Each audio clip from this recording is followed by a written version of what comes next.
No sin antes darle la bienvenida, senador, a esta comisión. Muchas gracias, señor presidente, por su hospitalidad. Con mis saludos al ministro, a todos los colegas del Congreso y a los colombianos que algún día nos escuchen. Lo primero es decir esto, ministro, lo digo un poco como una cuña porque no es el tema del debate. Yo creo que ese artículo 18 de la Ley de Víctimas debería eliminarse. Porque ese artículo 18 dice así, dice que el desarrollo de las medidas a que se refiere la presente ley, y ahí va lo de la restitución de quienes han perdido sus tierras por cuenta de la violencia, ¿no? Dice, el desarrollo de las medidas a que se refiere la presente ley deberá hacerse en tal forma que asegure la sostenibilidad fiscal. Ese artículo lo que quiere decir, mis queridos colegas, es que esa ley de la restitución de tierras y de las víctimas puede terminar convertida en una burla, porque se prioriza la sostenibilidad fiscal sobre los objetivos de la ley. Este es un debate que hay que darlo sobre todos los temas, porque no tiene sentido que aquí aprobemos leyes, que después entonces el ministro de Hacienda nos sale como una especie de poder supremo y dice que nada de lo que diga la ley se puede aplicar porque la sostenibilidad fiscal no deja. Y entonces vamos y demandamos ante los jueces y a la Corte Constitucional, y entonces la Corte Constitucional falla que tampoco se puede porque la sostenibilidad fiscal también obliga a la Corte Constitucional. Ojo con esto. Este es, a mi juicio, eso, cuento de la sostenibilidad fiscal, es la reforma más retardataria que se le haya hecho a la Constitución Nacional en toda su historia de esta Constitución de 1991. Le pido formalmente, ministro, que haga esfuerzos por sacar de esa ley de víctimas ese artículo 18. Con ese artículo 18, esa ley puede ser una ley de simple demagogia, una burla a todos los colombianos. En segundo término, decir esto. Este no es un debate sobre agroingreso seguro, yo no sé por qué se ha mencionado eso tantas veces. Yo creo que sobre agroingreso seguro ya hay veredicto incluso de la historia. Pues si alguien quiere defender eso, que para mí es un pasaje de vergüenza de la historia del país, lo puede hacer. Y me parece muy respetable esa posición. Pero no se diga que este debate, este que se está haciendo en este momento, que están haciendo Hernando Hernández y Wilson Arias, es ese debate, ¿no?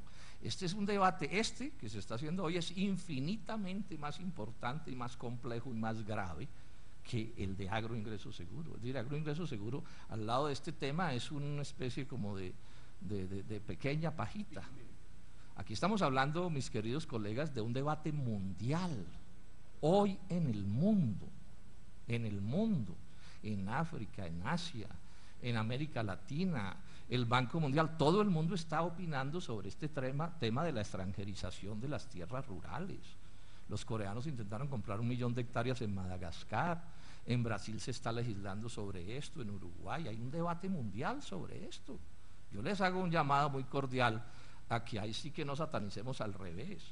Es decir, que se hable de la restitución de las tierras está bien, pero que eso no se convierta en un pretexto para negar este debate que tiene que ver con varias cosas. Primero, ¿qué tipo de agro se quiere? Un agro de pequeña producción, de mediana producción, de monopolio, etcétera, pero otro debate, de extranjeros o de nacionales. Este es el debate que estamos haciendo. Entonces yo les pido con toda cordialidad, entremos al debate y tenemos todos los argumentos y pongamos todos los argumentos sobre la mesa. ¿Y por qué es un debate mundial? Porque han escaseado en los últimos años los alimentos en el mundo. En el 2008 hubo grandes protestas en muchos países del mundo porque no había literalmente comida a ningún precio. Y resulta que la población está creciendo y el consumo más que lo que está creciendo la producción, y puede haber una crisis alimentaria global. Y las tierras agrícolas del mundo son las que hay, es muy difícil ampliarlas, y la población crece y crece, y en unos cuantos años podemos ser el doble de los habitantes del planeta. Y entonces aquí hay un debate sobre, bueno, ¿va a alcanzar la comida? ¿No va a alcanzar? ¿Dónde va a estar localizada esa producción de esos alimentos? Las tierras de Colombia van a terminar en manos de los extranjeros. Ese no es un asunto de menor cuantía, me da pena, pero eso no se puede despachar con grasejos. Este es un debate que hay que hacerlo con un poco de vocación de estadistas, que es lo que se supone aspiramos a ser quienes estamos aquí en este asunto. Y tiene que ver con otra cosa que es clave.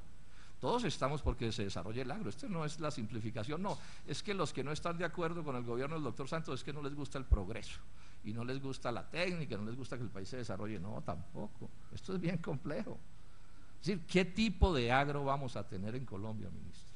Nosotros en el Polo proponemos un modelo de agro dual, donde haya empresarios y obreros agrícolas en buenas condiciones y empresarios en buenas condiciones, respaldado por el Estado, pero donde haya también campesinos e indígenas en buenas condiciones respaldados por el Estado.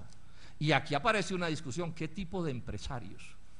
Pequeños y medianos, empresarios de 400.000 hectáreas y eso se despacha de un plumazo, es decir, aquí llegan unos chinos a comprar 400.000 hectáreas y eso no es tema ni siquiera de conversación de café.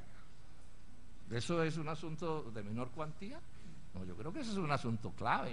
Es decir, el capitalismo que queremos es un capitalismo de monopolio, o de transnacional, o de pequeña o mediana empresa, o de qué.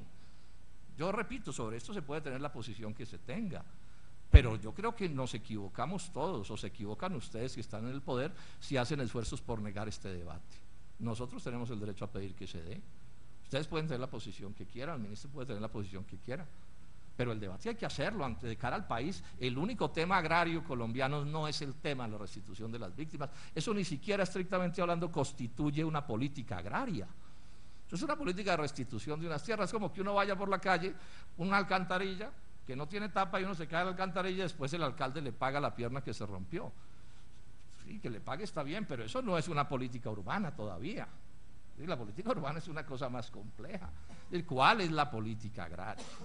El doctor Juan Camilo Restrepo en otra ocasión en la Comisión Quinta del Senado nos dijo, por ejemplo, que van de una u otra manera a desmontar la UAF, que es una medida legalmente establecida de agricultura campesina, para poder titular en la altillanura en cualquier extensión. Ese también es un debate. La altillanura son las últimas tierras públicas que quedan en Colombia, las últimas tierras del Estado que quedan en Colombia. ¿Cómo se van a distribuir? A pequeños productores, a medianos productores, a grandes productores. Aquí muy alegremente se despacha lo campesino como una cosa horrible. Yo les cuento esto, el 60% y más de la producción agropecuaria colombiana es campesina.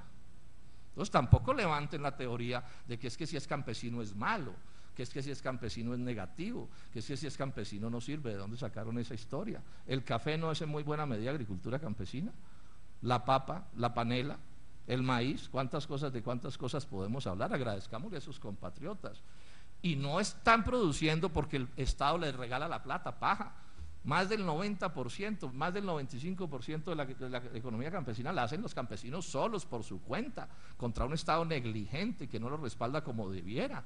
Ellos haciendo su propio esfuerzo. Pero repito, simplemente lo que quiero es, más que entrar a fijar mi posición, es llamar la atención de la importancia que tiene que este debate se dé, y se dé con tranquilidad, y se dé con argumentos, y se dé con razones, en uno u otro sentido. Yo repito la pregunta, ¿queremos un agro de monopolios y de transnacionales? ¿Eso es lo que queremos?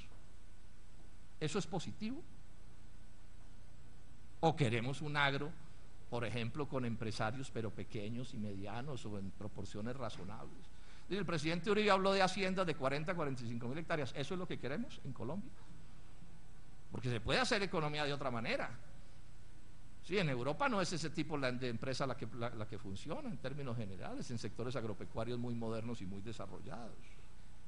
Yo no quiero alargarme porque estoy aquí un poco, digamos, de invitado para darle algún nombre, señor presidente, y le agradezco su hospitalidad, cuando sé que estoy en todo el derecho de hablar. Simplemente quiero exponer el tema al respecto. ¿Cuál es el problema? Además de este problema de qué tipo de agro queremos, de qué tipo de capitalismo queremos en Colombia. Hay distintas formas de capitalismo y eso debe discutir con tranquilidad. Entonces, que el modelo del cerrado brasileño, eso sí es una cosa maravillosa, eso es lo que debemos imitar, o hay otras cosas que se podrían imitar o tener en cuenta, etcétera. Pero ¿cuál es el problema de fondo de este debate, a mi juicio? Primero, un debate sobre el monopolio, porque este es un debate sobre la extranjerización de la tierra, y extranjerización es sinónimo de monopolio. Es decir, aquí no va a llegar ningún inversionista extranjero a volverse un pequeño o un mediano propietario, sino que se va a volver un gran propietario. Entonces ahí hay un debate. ¿Monopolio sí o no? Es más, en muchos países del mundo la legislación prohíbe los monopolios y las prácticas monopolísticas. Bueno, un debate. Otro debate, un debate de soberanía nacional. Todos aquí que estamos en política sabemos del gran poder político de la propiedad territorial. Eso es una cosa que está absolutamente documentada en el mundo entero. O sea, quien es dueño de las tierras rurales desarrolla un poder político descomunal. Bueno, si toda la Orinoquia, para poner un ejemplo, queda en manos de los extranjeros, eso no tiene impacto sobre la soberanía nacional. Si municipios enteros de Colombia quedan en manos de transnacionales, eso no tiene impacto sobre la soberanía nacional. Si el día de mañana el capital extranjero compra todos los ingenios azucareros del Valle del Cauca, eso no tiene impacto sobre la soberanía nacional. Yo simplemente lo dejo como pregunta. Alguien podrá decir que no tiene impacto. Bueno, pues que se diga, pero entrémosle al debate a ver cómo es que es el asunto. Ahora, ¿no importa la soberanía nacional? Pues quien en Colombia diga que no importa la soberanía nacional, que agradezca que no es francés o alemán o gringo, porque si allá dicen eso, al ostracismo van a dar. Ese es un debate, pero hay más debates. Los recursos no son infinitos. Los recursos son por definición escasos. Entonces aquí nos dicen, no, es que hay mucha tierra. Aceptemos en gracia de discusión que hay mucha tierra. Eso de que hay mucha tierra es muy discutible, porque ¿dónde está la tierra? Y podemos hablar mucho sobre si es verdad que la tierra es un factor infinito. Pero es que la tierra sola no es nada.